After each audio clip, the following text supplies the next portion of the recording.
যে পাশে যে দাঁড়িয়ে আছে সে আমার বাবা। তাপসের দ্বিতীয় বিয়ের কথা জানতে পারল অনিরুদ্ধ। মৌলি আবারও বাণীকে পৃথিবী ছাড়া করার পরিকল্পনার ইঙ্গিত দিল কুয়াশা ও বিদ্যুৎকে। হ্যাঁ, এরকম একটা দৃশ্য হতে চলেছে আজকের ওমর দরদিয়া ধারাবাহিকের এপিসোডে। শুরুতেই আমরা অনিরুদ্ধর ঘরে অন্তরা ও বাণীকে দেখতে পাই। সেখানে বাণী মনে মনে ঠিক করে অন্তরার পরিচয় কিছুতেই সে কারো সামনে আসতে দেবে না, কিছু একটা ব্যবস্থা করতেই হবে।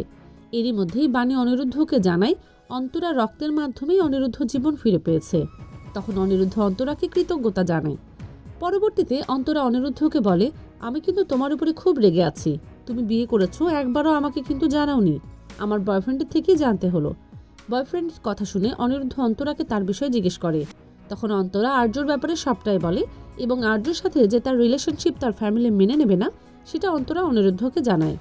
তখন অনিরুদ্ধ অন্তরাকে বলে আর্যর সাথে একদিন আলাপ করিয়ে দিতে। পরের সিনে সেখানে সাথী চলে আসে এবং অন্তরার সাথে আলাপ করে। অনিরুদ্ধ সাথীকে জানায় অন্তরা তাকে বাঁচিয়েছে রক্ত দিয়ে। এই কথা শুনে সাথী অনেক খুশি হয় এবং অন্তরাকে নিজের মেয়ে বলে স্বীকৃতি দেয়। পরবর্তীতে অন্তরা অনিরুদ্ধকে তার বাবার কথা জিজ্ঞেস করলে বাণী বলে সে বাইরে গেছে, ফিরতে দেরি হবে। পরের সিনে সাথী সেখান থেকে চলে যায় এবং বাণীকে ডেকে পাঠায় বাজারে যাওয়ার জন্য। পরবর্তীতে বাণী সেখানে আসলে সাথী তাকে কিছু টাকা দেয় এবং বাজার করে নিয়ে আসতে বলে। এরপর সাথী ড্রয়ারে তার ব্যাগ রাখার সময় খেয়াল করে সেখানে একটা গিফট বক্স রাখা রয়েছে। তখন সে সেই গিফট বক্সটা খুলে দেখে সেখানে একটা ঘড়ি রয়েছে। তখন সে আন্দাজ করে এটা হয়তো তাপসের। তখন সে ভাবতে থাকে তাপস কেন এটা তার থেকে লুকিয়ে রেখেছে আর কেন কিছু বলেনি। অন্যদিকে আমরা অনিরুদ্ধ ও অন্তরার কথোপকথন দেখতে পাই।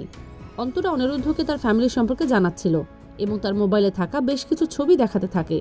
ঠিক সেই সময় অনিরুদ্ধর সামনে তাপসের ছবিটা চলে আসে এবং অন্তরা অনিরুদ্ধকে বলে এটা তার বাবা। এই কথা শুনে তো অনিরুদ্ধ অস্থির হয়ে যায় এবং অন্তরাকে জিজ্ঞেস করে, তুমি কি শিওর এটাই তোমার বাবা? তখন অন্তরা বলে, আমি আমার বাবাকে চিনব না, এটা হতে পারে না। এই কথা শুনে তো অনিরুদ্ধ আরও বেশি অস্থির হয়ে যায়। পরবর্তীতে অন্তরা সেখান থেকে চলে গেলে অনিরুদ্ধ অন্তরার কথাগুলো ভাবতে থাকে। পরের সিনে আমরা মৌলিকে রাস্তায় দাঁড়িয়ে থাকতে দেখতে পাই বিদ্যুতের জন্য। এরপর সেখানে ছদ্মবেশে বিদ্যুৎ ও কুয়াশা চলে আসে। তখন মৌলিকে তারা পুলিশের কথা জানায়, যা শুনে মৌলি অনেক ভয় পায় এবং বিদ্যুৎ ও কুয়াশাকে দূরে কোথাও চলে যাওয়ার কথা বলে। পরবর্তীতে মৌলি তাদের কিছু টাকা দেয় এবং বলে, আমি নতুন প্ল্যানিং করছি, যার ফলে অনিরুদ্ধকে আমি আবার ফিরে পাবো আর তোমরা তোমাদের বাচ্চা পাবে আর বাণীকে এই পৃথিবী ছাড়া হতে হবে। পরের সিনে আমরা বাণীকে দেখতে পাই। সে বাজার করে ফিরছিল। ঠিক সেই সময় তার সাথে শ্যামলের দেখা হয়।